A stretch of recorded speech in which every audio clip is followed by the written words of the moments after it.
Bismillahirrahmanirrahim. Assalamualaikum warahmatullahi wabarakatuh. Alhamdulillahi rabbil alamin. Allahumma fasalli wa sallim ala sayyidina wa nabiyyina wa maulana Muhammadin wa ala alihi wa sahbihi ajma'in, amma ba'du. Para jemaah sekalian yang disayangi Allah dan dicintai Allah, marilah kita lanjutkan pelajaran kita di dalam membahas fiqhus shalah, fikih yang berkaitan dengan masalah salat. Pada pertemuan yang lalu kita telah membahas bahwa Allah mewajibkan kepada kita untuk melaksanakan salat 5 waktu sehari semalam, termasuk bagi laki-laki yang memenuhi syarat diwajibkan juga untuk salat Jumat seminggu sekali. Apabila seseorang itu tidak salat, maka diwajibkan bagi dia untuk mengqadha, wajib hukumnya. Nah, cuman ada orang yang tidak salat itu, maksudnya tidak salat itu walaupun wajib mengqadha, tapi penyebabnya itu secara garis besar terbagi dua. Yang pertama yang kita katakan kemarin ada udzur syar'i. Kalau udzur syar'i itu kalau nggak sengaja nggak berdosa, tetapi wajib mengqadha. Nah, lain halnya yang kedua. Kalau yang kedua orang tidak sholat dikarenakan bukan udzur syar'i, nggak ada alasan dia tidak sholat, cuman malas saja. Lalu dia nggak mau sholat, apakah dia wajib sholat? Iya, dia wajib mengqadha, tetapi dia kena sanksi dosa. Kalau yang pertama udzur syar'i tidak kena dosa, kalau yang kedua kena sanksi dosa. Kalau dia semakin lambat mengqadhanya, maka semakin besar juga dosanya. Lambat nanti, apalagi enggak mengqadha sama sekali, maka bertambah besarlah dosa tersebut. Dan salat yang ditinggalkan itu tidak bisa diganti dengan salat sunnah apapun juga. Artinya salat qadha itu hukumnya wajib dan tidak bisa ditambal dengan salat sunnah walaupun ribuan rakaat. Salat subuh yang 2 rakaat itu apabila ditinggalkan tidak bisa diganti dengan salat sunnah apapun juga, walaupun dia melaksanakan salat sunnah itu 1000 rakaat. Tidak bisa menambal dengan salat subuh yang hanya 2 rakaat tadi. Kenapa? Karena subuh wajib sedangkan yang lainnya hanyalah sunnah tadi. Tidak bisa. Nah, kita sebutkan kemarin keuduran salat. Artinya kalau ada orang tidak salat, orang itu tidak berdosa tapi wajib qadha. Kita sebutkan kemarin keudurannya ada 4, cuman baru kita bahas 1. Yang pertama adalah kalau seandainya apa ya kemarin? Ketiduran.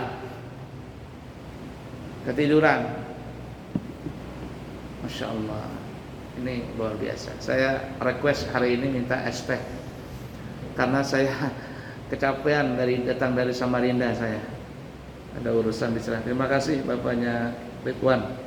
Anaknya di sana dipanggil Jokowi. Kata saya mudah-mudahan jadi presiden nanti. Insyaallah. Bismillahirrahmanirrahim.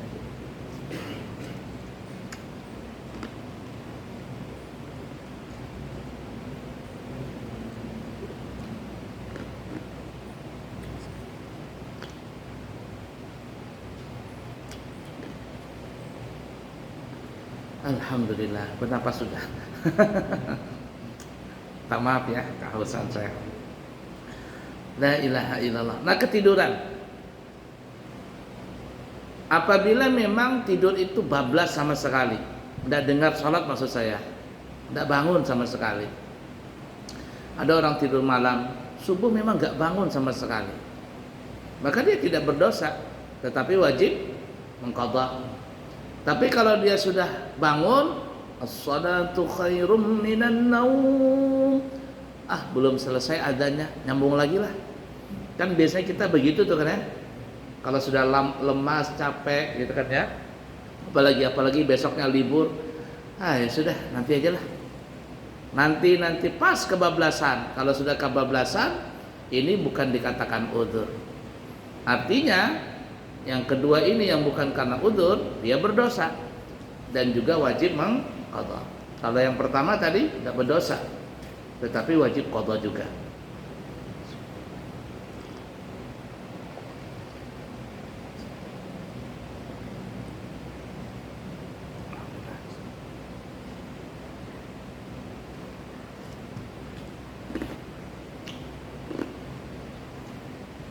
Itu yang pertama yang kita bahas kemarin. Kemudian kita lanjutkan yang kedua, termasuk udzur syar'i adalah an-nisyan, lupa. Bagaimana lupa? Perhatikan ini ya. Yang dimaksud lupa ini adalah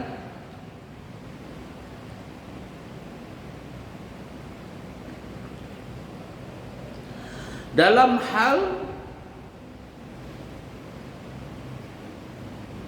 hal-hal yang mubah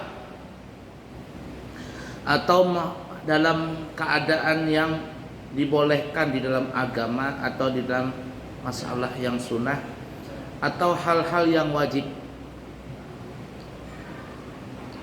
Contoh yang sunnah gimana ya? Contoh yang mubah, umpama nih ya, orang itu jualan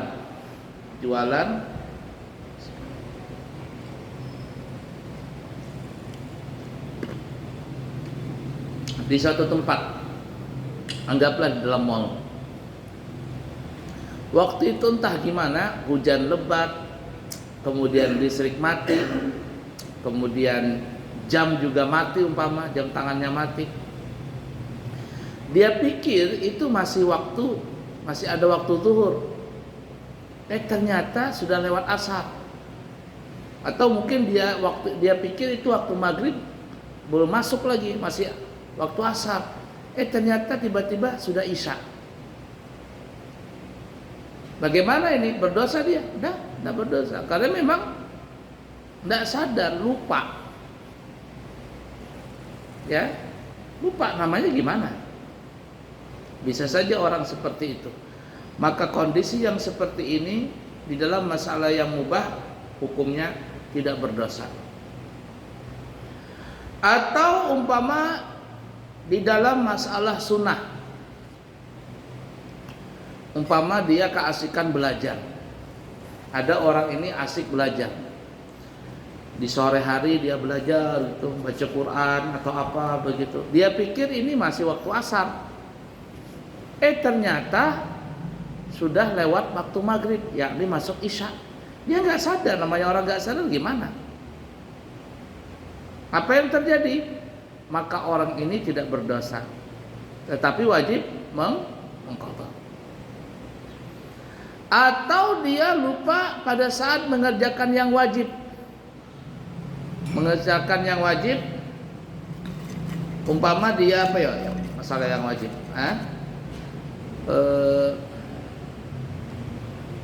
Anggaplah dia disuruh orang tuanya, kan kita kan wajib taat dengan orang tua ya. Disuruh orang tuanya mengerjakan sesuatu, kemudian ketika dia mengerjakan sesuatu itu dia sampai lupa bahwa dia mesti mengerjakan sholat. Pada saat dia mengerjakan perintah orang tuanya, dia lupa mengerjakan sholat. Apa yang seperti ini berdosa? Tidak, dia tidak berdosa, tetapi wajib mengqadha. Namun kalau seandainya orang lupa sholat disebabkan gara-gara perbuatan yang makruh. Bagaimana perbuatan yang makruh? Salah satu perbuatan yang makruh itu kata ulama adalah main saranja.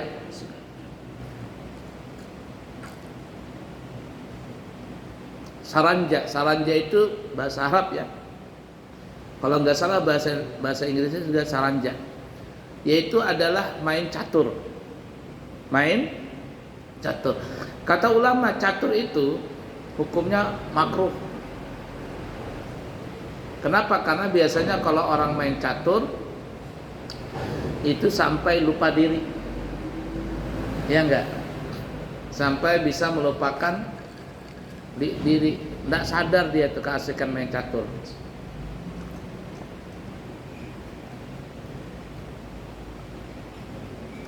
Yang paling banyak kan orang main catur di mana? Di gedung keuangan Balikpapan tuh, yang depan mana? Belakang di dekat hotel Bina, apa namanya itu? Bahtera. Itu 24 jam kayaknya nggak pernah berhenti tuh orang main catur tuh. Betul nggak? Makin malam makin ramai tuh orang main catur di situ. Entah taruhan, entah apa, pokoknya ramai di situ. Orang main catur. Nah, mohon maaf nih ya, yang hobi catur, saya cuma menyampaikan saja. Para ulama yang tegas banyak mengatakan main catur itu hukumnya adalah makruh. Caturnya nih ya, bendanya itu makruh kata ulama. Kenapa? Karena ya tadi bisa sampai melupakan, sampai terlupa, makruh namanya. Nah, kalau ada orang main catur gara-gara catur lupa sholat, maka ini bukan dikatakan udzur. Hati-hati kalau 17 Agustus itu kan biasanya PRT ngadakan lomba catur, satu malam tuh main catur. Ya enggak, biasanya main malam tuh. Kenapa? Karena semakin sunyi semakin kuat berpikir, apalagi sambil merokok sambil kopi itu. Khusyuk dia memperhatikan itu, otaknya berjalan. Masya Allah, terima kasih. Nah ya, salat sampai subuh, sampai orang adzan itu nggak hirau dia, saking khusyuknya. Zaman dulu mungkin catur ya yang paling populer di kalangan ulama yang mereka memakruhkan. Sekarang kata ulama bukan hanya catur, tapi apa saja permainan yang bisa melupakan bisa jadi makruh, termasuk biliar, karambol, main kartu, main game, PlayStation. Ini sekarang PlayStation sampai PS berapa ini? Termasuk ini Mobile Legend. Mobile Legend itu luar biasa, bikin orang gila tuh. Ya, bikin betul-betul orang lupa diri kalau sudah orang mau main game itu. Maka yang seperti ini adalah hukumnya makruh. Apalagi sampai melupakan sholat di dalam perbuatan yang haram. Main catur tapi taruhan, caturnya makruh. Ketika taruhan jadi haram, judi namanya. Nonton bola taruhan. Coba kalau Piala Dunia itu kan ya, la ilaha illallah, tegang orang yang nonton tuh, udah bergerak dia punya mata. Taruhannya ada alang-alang tangguh, dari yang kecil sampai yang besar. Bahkan terkadang istrinya pun dijadikan taruhan itu. Ada itu, saking gilanya orang gila itu, istrinya jadi taruhan. Istrinya juga mau, bungul semuanya. Laki bini sudah betul-betul gila semuanya.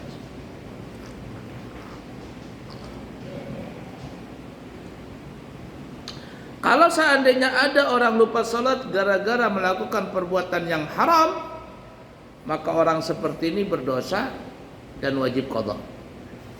Bahkan kata ulama mengqadhanya dengan segera. Semakin dia melalaikan, semakin dia berdosa. Dan biasanya kalau orang sudah melakukan perbuatan yang makruh lalu dia tidak sholat, jauh harapan untuk mengqadha itu jauh. Kayaknya susah untuk mengqadha kecuali dia benar-benar taubat. Kecuali dia benar-benar taubat.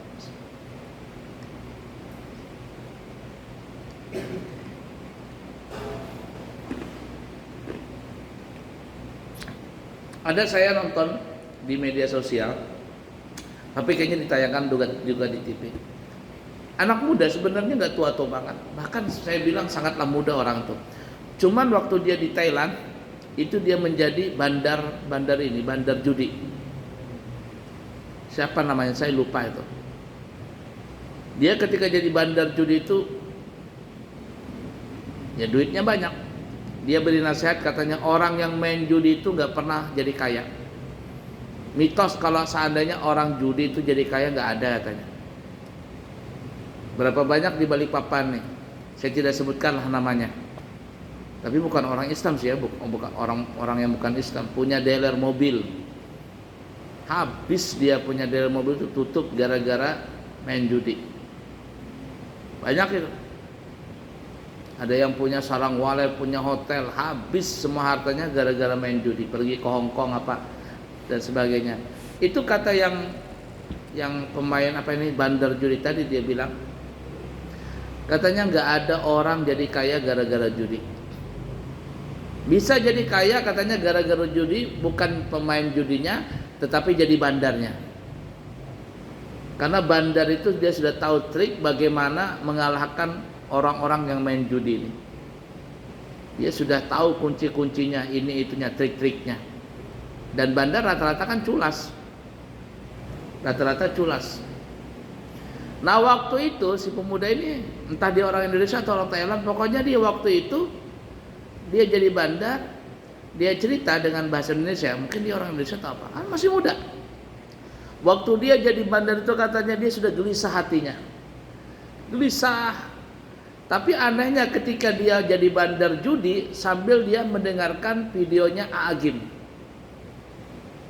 Ada yang pernah nonton videonya? Ada ya? Sambil dia mendengarkan ceramahnya Aagim begitu.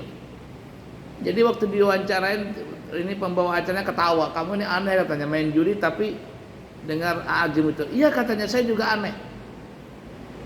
Tapi dia begitu mendengar Aagim tersentuh sampai akhirnya Allah berikan hidayah kepada dia, benci dengan judi. Lalu dia tutup judinya dan semuanya, dia ke Indonesia, entah dia kemana, ke Aagim atau kemana, masuk Islam, taubat dan sebagainya, sampai akhirnya dia mendapatkan seorang istri yang luar biasa, akhlaknya baik dan cantiknya juga luar biasa. Nah itu Masya Allah hidayah tadi ya. Kalau Allah sudah memberikan hidayah, walaupun bandar judi, itu bisa dapat. Makanya sebenarnya hidayah itu dari Allah. Kita ini sebagai penceramah, sebagai pendakwah, sebagai yang menyampaikan kebaikan, dan itulah tugas kita semua. Bukan penceramah, bukan petugas menyampaikan kebaikan itu bukan hanya ustadz kiai. Kita semuanya punya tugas. Sekurang-kurangnya kita menyampaikan kebaikan itu kepada anak istri kita. Tapi ingat, kita cuma hanya muballigh, kita hanya cuma menyampaikan. Hidayah itu adalah milik Allah Ta'ala. Kalau Allah tidak berikan hidayah, walaupun dekat dengan kita nggak bisa. Nabi Muhammad umpama, Abu Lahab itu kan pamannya Nabi Muhammad. Berdoa berapa kali Nabi Muhammad minta kepada Allah agar Abu Lahab masuk Islam, tapi tidak masuk Islam. Kenapa? Karena memang hidayah itu punya Allah, haknya Allah. Allah mau kasih siapapun terserah Allah. Tapi ingat, ketika Allah memberikan hidayah, sebejat bagaimanapun manusia, kalau Allah berikan hidayah, dia akan berbalik 180 derajat. Sayyidina Umar begitu kejamnya dengan Rasulullah pertama kali, tapi dalam sekejap saja Allah berikan hidayah. Dia baca Quran, mendengarkan Quran, membaca Quran, langsung dia mau ketemu Nabi Muhammad, langsung masuk Islam.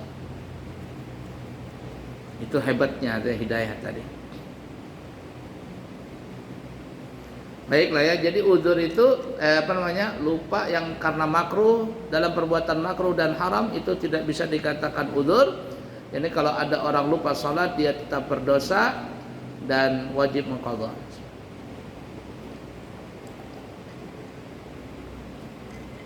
Kemudian yang ketiga, ini yang saya baru kerjakan tadi, keuzuran salat yang ketiga adalah menjamak salat. Salah satunya ketika kita musafir. Tahu menjamak salat Bapak Ibu? Menjamak itu menggabungkan antara dua salat. Kan salat itu 5 waktu ya, zuhur, asar, maghrib, isya, subuh. Yang boleh digabung itu 2 pasang, zuhur dengan asar, yang kedua maghrib dengan isya. Sedangkan subuh tidak bisa.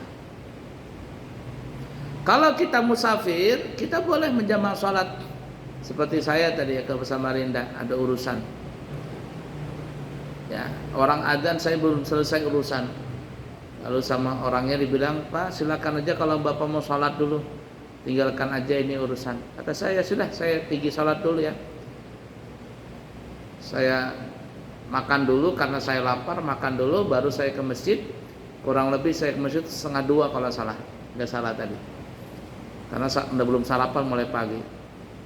Jadi 1:30 kalau saya salat zuhur dan asar kasar jamaah takdim. Padahal saya bilang sama tadi sama keponakan, kata saya kita jamaah takhir saja. Tapi tak pikir-pikir nanti ada masalah, biar kita salat duluan. Jamaah takdim zuhur dengan asar. Padahal kalau kita tidak musafir, boleh nggak kita duluan salat asarnya? Nggak boleh kan? Atau kita mau nonton sepak bola, nonton sepak bola kapan mainnya? Oh nanti katanya jam 7 malam. Kan bisa kan sini kan main bola kadang main malam tuh, jam 7 malam atau jam 8 malam. Akhirnya masuk duluan ke studio. Salat maghrib dengan isya jamaah takdim. Boleh isyanya dikerjakan di waktu maghrib? Boleh tidak? Enggak boleh. Kenapa? Ini bukan musafir. Apalagi cuma nonton sepak bola. Atau nanti kampanye 2024, lagi banyak orang kampanye nih. Ya, kampanye hadir di lapangan Merdeka jam 1 siang atau jam 2 siang. Udah bisa bakalan salat sudah tuh asar nanti kecapean. Kita jamaah takdim dulu dengan asar. Boleh? Enggak boleh.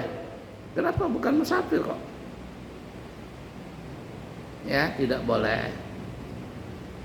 Tapi kalau musafir boleh. Itu pun musafirnya nggak sembarangan. Musafir yang dibolehkan itu adalah musafir yang wajib seperti berangkat haji, atau musafir yang sunnah berangkat menuntut ilmu. Kemarin saya belajar ngajarin manasik haji, manasik umrah. Karena insya Allah di tanggal 12 saya membawa jamaah. Bawa jamaah hari tanggal 12 Maret nanti. Insya Allah. Berangkatnya dari Balikpapan, harga umrah 28 juta. Seperti nanti Bapak mau ikut, tapi mungkin kayaknya bukan 28 juta lagi, 29 juta perkiraan nanti. Mungkin naik mungkin ya dari Balikpapan nanti. Salah satu ajaran yang saya ajarkan kepada jamaah kemarin, yang kepingin saya bawa nanti, itu adalah bagaimana tata cara belajar salat qashar jamaah takdim dan salat qashar jamaah takhir. Karena nanti ketika musafir kita begitu salat. Nah ya, ala kulli hal. Musafir yang wajib, musafir yang sunnah, atau musafir yang mubah, mau dagang umpama kita dagang, atau kita mau beli bahan, beli modal ke Jakarta, ke Surabaya atau Samarinda. Ini kan biasa kalau bulan Sya'ban begini, pedagang-pedagang pakaian itu berangkat dia ke Surabaya atau ke Jakarta. Cari pakaian yang terbaru, model terbaru di Tanah Abang. Nanti dia beli, kita kirimkan dari Jakarta ke Balikpapan.